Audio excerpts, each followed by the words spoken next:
अपना नोट्स खुद से बनाना। कि आपको याद नहीं करना है चीज़ों को, ठीक है, आपको समझना है। तो उसको सोचने का भी ज़रूरत नहीं है। अगर आपने ब्लैंक ब्लैंक छोड़ा है तो उसको समझ में आ जाएगा, रट के लिखा है, उसको बिल्कुल मार्क्स नहीं मिलते हैं। मैं भी कोई हर टाइम बुक लेके बैठ के पढ़ते रहने वाली स्टूडेंट नहीं थी, बट फिर भी मेरे मार्क्स बहुत अच्छे आते थे। सेकेंड ईयर और थर्ड ईयर में बीएससी नर्सिंग के टॉप की थी अपने यूनिवर्सिटी एग्ज़ाम में, और जो फर्स्ट ईयर और फाइनल ईयर है उसमें मेरे सेकेंड रैंक आए थे। हेलो एवरीवन, वेलकम और welcome back to my YouTube channel. कैसे हो आप सब? आई होप कि आप सब बहुत अच्छे होंगे, स्वस्थ होंगे। आज की इस वीडियो में हम बात करेंगे कि अगर आप बीएससी नर्सिंग कर रहे हो या जीएनएम कर रहे हो तो आपको पढ़ाई कैसे करनी है, कैसे अपना रूटीन मेंटेन करना है, ताकि आपको किसी भी यूनिवर्सिटी एग्ज़ाम से या बाद में जाके होने वाली जॉब के लिए जो एग्ज़ाम्स होती है गवर्नमेंट जॉब की, उसके लिए कभी भी कोई भी परेशानी ना आए। उसके लिए मैं आपको सिंपल से 3 ट्रिक्स बताऊंगी, जिसको अगर आपने फॉलो कर लिया तो आपको कभी भी, चाहे वो यूनिवर्सिटी एग्ज़ाम हो या लाइफ में आगे कोई भी जॉब से रिलेटेड एग्ज़ाम हो, आपको कभी भी कहीं कोई परेशानी नहीं आने वाली है। आपको पता ही होगा कि जो हमारा सिलेबस होता है वो इतना वास्ट होता है कि पूरा सिलेबस कवर करना तो लगभग इम्पॉसिबल ही है। हर कोई आपको बोलेगा कि अच्छे से पढ़ो, बट कोई हमें बताता नहीं कि हमें पढ़ना कैसे है। आज इस वीडियो में मैं आपको 3 सिंपल ट्रिक्स बताऊंगी जो मैं खुद भी फॉलो करती थी, और उससे आपका जो हर चीज़ इम्प्रूव हो जाएगा। आपका नॉलेज भी इम्प्रूव होगा, साथ में आपका मार्क्स भी इम्प्रूव हो जाएगा, चाहे वो यूनिवर्सिटी एग्ज़ाम में हो, चाहे बाद में जाके जॉब के लिए हो। क्योंकि मैं भी एक नॉर्मल स्टूडेंट ही थी, कि मतलब मैं भी कोई हर टाइम बुक लेके बैठ के पढ़ते रहने वाली स्टूडेंट नहीं थी, बट फिर भी मेरे मार्क्स बहुत अच्छे आते थे, क्योंकि मैं ये तीनों ट्रिक्स अपने 4 साल के नर्सिंग में फॉलो करती थी।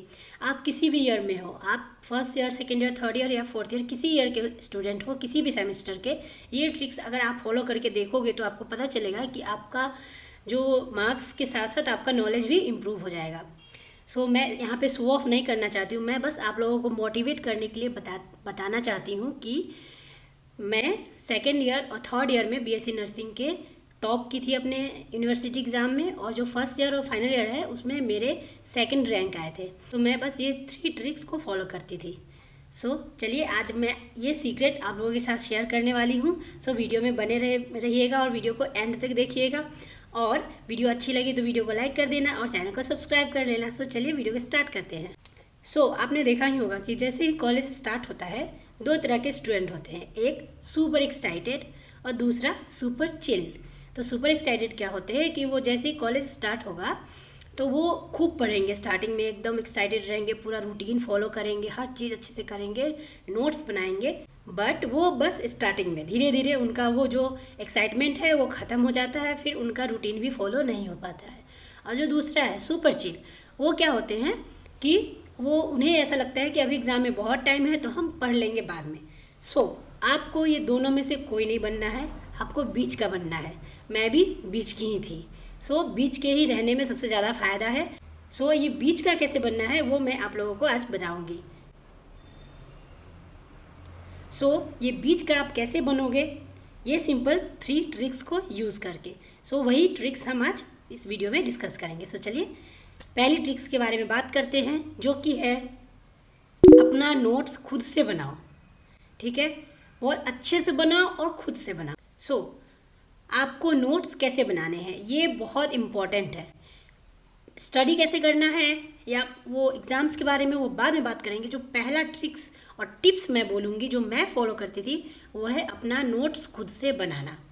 ठीक है, जैसे कि आप देखो, जब आपके क्लास में लेक्चर होता है, अगर जो भी टीचर ऐसे हैं जिनके जो नोट्स दे देते हैं वो ये पॉइंट को स्किप कर सकते हैं, बट ज़्यादातर टीचर नोट्स नहीं देते हैं, हमें खुद बनाना पड़ता है। अब मुझे तो ऐसा लगता है कि वो अच्छी चीज़ है, अगर हम नोट्स खुद बनाते हैं वो हमारे लिए बहुत हेल्पफुल रहता है। जब भी आपके क्लास में लेक्चर हो जिस टॉपिक पे, आप उसके बाद उसका नोट्स खुद से बनाओ। लाइब्रेरी जाओ, कभी भी नोट्स एक बुक से मत बनाओ, कम से कम 2 बुक तो आप रेफ़र करो ही करो। क्योंकि क्या होता है, कभी कभी कोई टॉपिक आपको किसी बुक में सिंपल में दिया रहता है, जहाँ से आपको समझने में बहुत आसानी होगी। ठीक है। तो अगर आपको समझ नहीं आ रहा है कौन सा बुक रेफ़र करना है किस टॉपिक के लिए, तो आप अपने टीचर से पूछ सकते हो। जब वो पढ़ा के जाए तो आप उनसे पूछो कि मैम हमें नोट्स बनाने के लिए कौन सा बुक रेफ़र करना है, वो आपको बता देंगे। उसके बाद जाके खुद से नोट्स बनाओ, दो तीन बुक को रेफ़र करो, पढ़ो और खुद से उसको नोट डाउन करो, ठीक है। पता है इसका बेनिफिट बहुत ज़्यादा होता है। जब आप कोई टॉपिक को क्लास में सुनते हो, फिर आप उसको 2-3 बुक में पढ़ते हो, फिर उसको नोट डाउन करते हो, नोट्स बनाते हो, 60% काम तो आपका यहीं पे ख़त्म हो जाता है, क्योंकि आपको 60% आपको पूरा समझ में आ जाएगा। याद आपको रट्टा बिल्कुल नहीं मारना है, आपको वो नोट्स बना के ही बहुत चीज़ें आपको समझ में आ जाएगी, ठीक है। जैसे कि बहुत लोग होते हैं कि अपना टाइम वेस्ट ना हो इस वजह से किसी और का नोट्स कॉपी कर लेते हैं, वो बिल्कुल सही नहीं है। आपका टाइम बचाने के लिए आपने नोट्स तो कॉपी कर लिया, बट आप जब पढ़ोगे तो आपको समझ में आएगा, क्योंकि उस स्टूडेंट ने अपने हिसाब से उस नोट्स को बनाया है, तो आपको उसको समझने में ज़्यादा टाइम लगेगा, ठीक है। और अगर आप नोट्स खुद से बनाओगे तो वो आपको जब आप बाद में पढ़ोगे तो आपको बिल्कुल टाइम नहीं लगेगा, और नोट्स बनाते बनाते ही आप 60% टॉपिक के बारे में समझ जाओगे। तो हमेशा नोट्स खुद से बनाना है, 1-2-3 बुक तो कम से कम रेफ़र करना ही है, ठीक है। कभी किसी और का नोट्स कॉपी नहीं करना है, क्योंकि वहाँ से आपको बहुत तकलीफ होगी, बहुत डिफ़िकल्ट हो जाएगा टॉपिक को समझने के लिए। आप इसके लिए एक चीज़ करके भी देख सकते हो, आप किसी एक टॉपिक को लो, खुद से नोट्स बनाओ, एक टॉपिक अपने फ्रेंड के कॉपी से कॉपी कर लो और दोनों को पढ़ो। आप देखोगे कि जो आप बनाए हो वो आपको ईजिली समझ में आ जाएगा।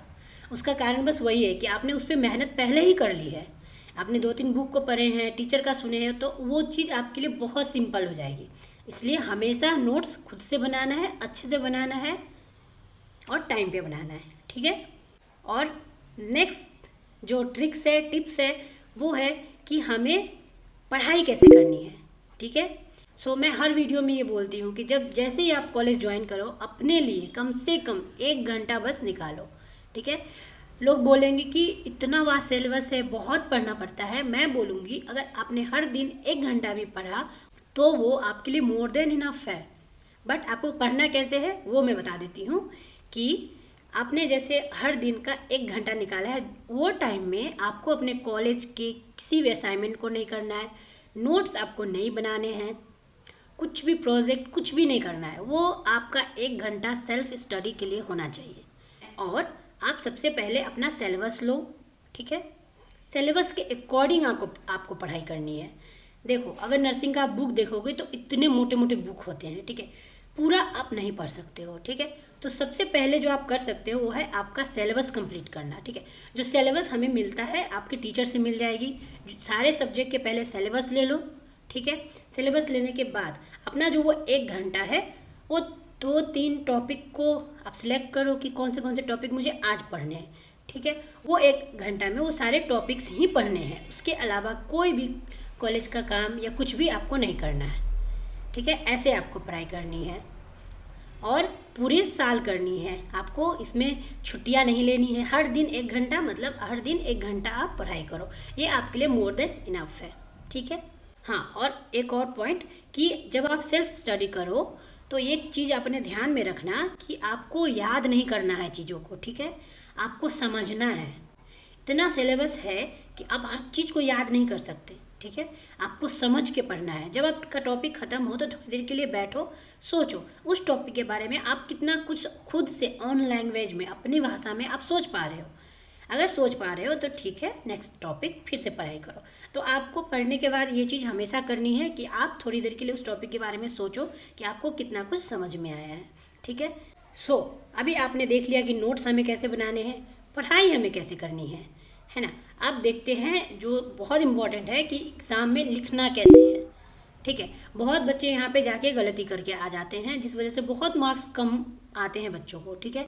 सो एग्ज़ाम में कैसे लिखना है, जैसे कि देखो, आपको अगर 10 मार्क्स का क्वेश्चन आया है तो सबसे पहले थोड़ा सा अपनी लैंग्वेज में उसको थोड़ा सा इंट्रोडक्शन दे दो, ठीक है। फिर आप उसका डेफिनेशन दो। उसके बाद जितने भी पॉइंट्स हैं, जैसे एक क्वेश्चन आंसर के लिए आपको 7 पॉइंट्स को एक्सप्लेन करना है, ठीक है।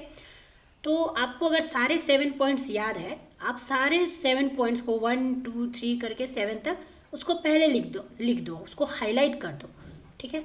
उसके बाद फिर एक एक पॉइंट करके नीचे फिर से पॉइंट लिखो और उसको एक्सप्लेन करो। सो इससे क्या होगा कि जब एग्जामिनर आपकी पेपर को चेक करेंगे, उन्हें वो देख के समझ में आ जाएगी। उनके अगर वो पूरा पढ़ेंगे भी नहीं, फिर भी अगर आपने सारे पॉइंट्स ऊपर में लिख दिए हैं, हाईलाइट कर दिए हैं, तो उनको ये समझ में आ जाएगा कि ये स्टूडेंट को अच्छे से पता है इसके बारे में। ठीक है, तो आपके मार्क्स बिल्कुल भी नहीं कटेंगे। अगर आपने अंदर में एक्सप्लेन अच्छे से नहीं भी किया है, फिर भी आपको अच्छे मार्क्स मिलेंगे। ठीक है, और दूसरी पॉइंट्स कि कभी भी एग्ज़ाम में रट के नहीं लिखना है। मैंने एक दो बच्चों को ऐसे भी देखा है कि वो एग्ज़ाम में ऐसे ब्लैंक ब्लैंक बीच में छोड़ देते हैं। अब बताओ, आप तो मतलब ऐसे बच्चे तो खुद ही हिंट दे रहे हैं एग्जामिनर को कि मैंने रट के लिखा है। मतलब वहाँ पे तो उसको सोचने का भी ज़रूरत नहीं है। अगर आपने ब्लैंक ब्लैंक छोड़ा है तो उसको समझ में आ जाएगा रट के लिखा है, उसको बिल्कुल मार्क्स नहीं मिलते हैं वैसे स्टूडेंट को और वैसे आंसर लिखने के लिए। तो इसके लिए आपको, अगर आपने समझ के पढ़ाई की है, ठीक है, तो उसका फ़ायदा आपको यहाँ एग्ज़ाम में ज़रूर आएगा कि आप आंसर को कभी भी बुकिश लैंग्वेज में नहीं लिखोगे, आप अपने लैंग्वेज में एक्सप्लेन करो। नर्सिंग में ऐसा कुछ नहीं है कि आप बुक कहीं लिखोगे तो आपको अच्छे मार्क्स आएंगे। आप अपने लैंग्वेज में लिखो। मैं हमेशा हर आंसर को अपने लैंग्वेज में, मतलब अपने तरीके से एक्सप्लेन करती थी। पॉइंट्स वही रहते थे, बस एक्सप्लेन मैं अपने तरीके से करती थी। इस वजह से मेरे मार्क्स अच्छे आते थे, क्योंकि जो भी मतलब एग्जामिनर देखते थे या पढ़ते थे तो उनको समझ में आ जाता है कि इस स्टूडेंट ने पढ़ाई की है, तभी तो ये मतलब खुद से एक्सप्लेन कर पा रहा है। और जिस तरीका मैंने बताया पढ़ने का, अगर आप वैसे पढ़ोगे, वैसे नोट्स बनाओगे, तो आपको हर टॉपिक के बारे में, हर क्वेश्चन के बारे में आप कुछ ना कुछ लिख पाओगे। कोई भी क्वेश्चन को आपको छोड़ना नहीं पड़ेगा। आपका पेपर ब्लैंक बिल्कुल नहीं रहेगा। ठीक है, तो आपको एग्ज़ाम में अपने लैंग्वेज में एक्सप्लेन करना है, पॉइंट को हाईलाइट करके। ठीक है, ब्लैंक बिल्कुल नहीं छोड़ना है कहीं पे भी। और एक चीज़ कि एग्ज़ाम में आप हमेशा अपना टाइम मैनेजमेंट अच्छे से करो। ठीक है, अगर आपको कोई क्वेश्चन के बारे में बहुत ज़्यादा भी लिखना है, बट आपके पास टाइम नहीं है और आपका 2 क्वेश्चन या एक क्वेश्चन छूट जाएगा, तो आप बहुत ज़्यादा नहीं लिख के उसको शॉर्ट करके आप दूसरा क्वेश्चन भी अटेंड कर लो। क्वेश्चन भी बिल्कुल नहीं छोड़ना है, ना ही आपको ब्लैंक पेपर छोड़ना है, ना ही आपको क्वेश्चन छोड़ना है। हर क्वेश्चन को अटेंड करो। और जिस तरीका से मैंने बताया आपको पढ़ने के लिए और नोट्स बनाने के लिए, अगर आप वैसे नोट्स बनाओगे, पढ़ोगे ना, तो मैं गारंटी देती हूँ कि जब आप क्वेश्चन पेपर देखोगे तो खुद खुश हो जाओगे, क्योंकि हर क्वेश्चन को आप एक्सप्लेन कर पाओगे। ठीक है, आपको उस समय याद करने की बिल्कुल भी ज़रूरत नहीं पड़ेगी। ये मेरे साथ होता था। ठीक है, मतलब ऐसा नहीं कि क्वेश्चन देख के आपको हर एक आंसर याद आ जाएगा, बट आपको देख के लगेगा कि मुझे हर क्वेश्चन के बारे में मैं कुछ ना कुछ तो ज़रूर लिख सकता हूँ, है ना। और ये होना बहुत इंपॉर्टेंट है, क्योंकि हमें ब्लैंक बिल्कुल नहीं छोड़ना है। अगर ब्लैंक छोड़ देते हो 5 मार्क का एक क्वेश्चन भी, तो 80 मार्क्स के एग्ज़ाम में 75 हो जाता है आपका, है ना। इसलिए ब्लैंक बिल्कुल नहीं छोड़ना है। सो आई होप कि आपकी सारी डाउट्स कि हमें कैसे पढ़ना है, क्या क्या करना है और एग्ज़ाम में कैसे लिखना है, कैसे नोट्स बनाना है, ये सब मैंने क्लियर कर दिया है। और फिर भी अगर कुछ भी डाउट है तो आप मुझे कमेंट कर सकते हो। और मैं मिलती हूँ आप लोगों से अगले वीडियो में। तब तक के लिए बाय बाय।